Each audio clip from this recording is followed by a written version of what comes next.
Hi,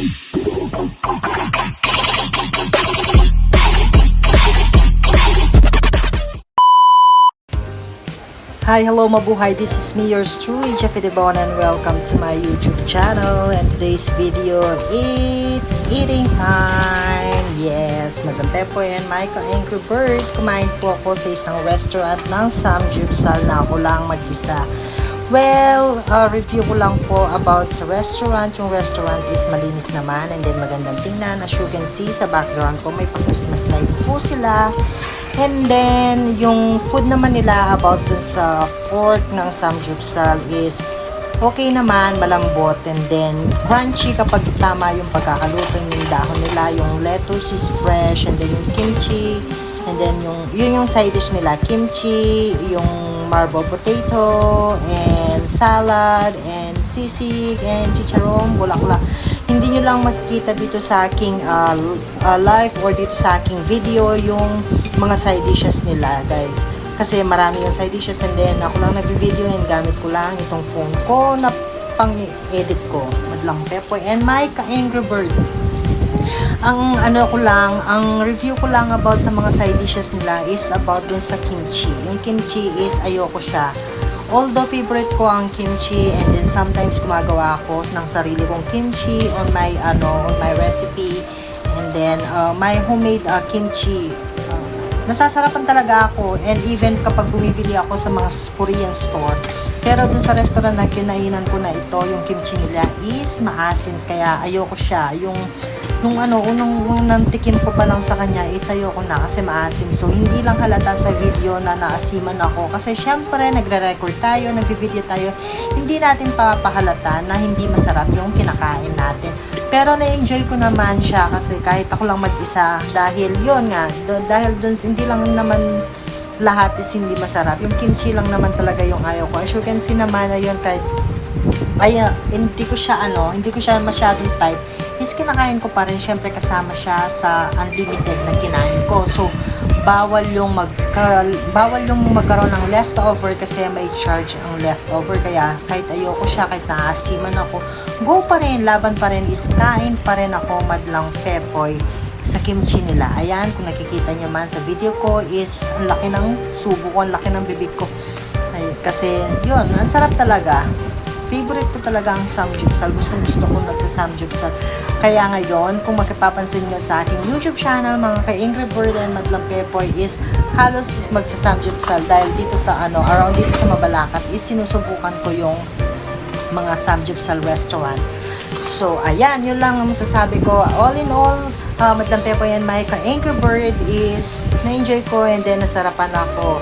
Actually, that time is super disappointed ako dahil may sana akong ibang pupuntahan, may iba akong commitment na pupuntahan, may papanoorin akong isang pageant. Kaso dun sa pageant na pinuntahan ko, unexpected na may entrance fee pala. So although yung entrance fee is napakamura lang, is 40 pesos lang naman, kayang-kaya yun sa bulsa. But then again, yung papanoorin ko is non-pro pageant naman. Actually, siya ay Miss Gay. Non-pro, so parang feeling ko hindi worth it yung 40 pesos na ilalabas ko sa aking bulsa doon sa pageant na yon. And then wala naman nanonood sa loob, lahat ng nanonood is nasa labas, kasi nga yun, siguro unexpected din ng mga ibang tao na manonood is walang entrance fee, bigla nagkaroon ng entrance fee. Kaya ayan, napag-isipan ko, kaysa madismaya ako, umuwi ako ng luhaan dahil hindi ako nakapanood ng Miss Gay. Ayan, pumunta ako sa isang restaurant, nakakita ako ng Samgyeopsal restaurant, kaya sumilip ako, and then pumunta ako, nag-sit in ako para kumain.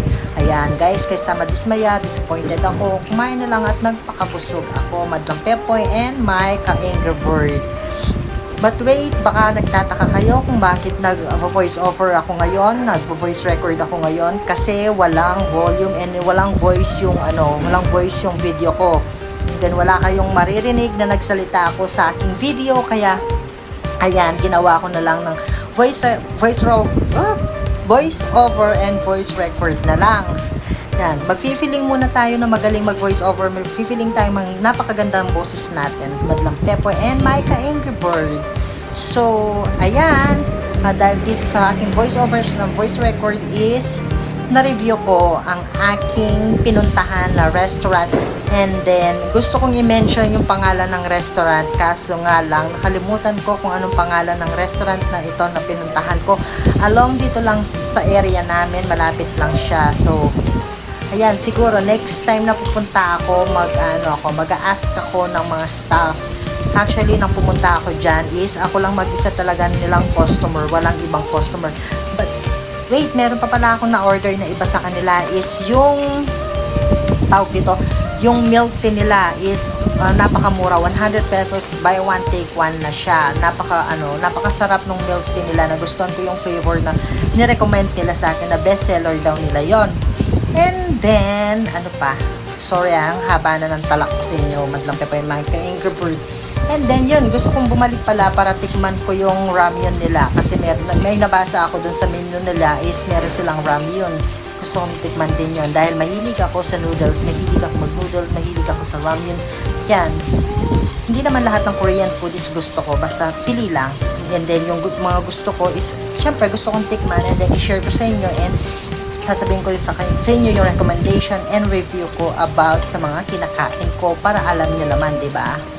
And then, hindi ko naman nila lahat ng restaurant kung anong kinain ko dito is katulad ng ibang restaurant. Siyempre, paiba-iba sila ng recipe, Madlang Pepoy.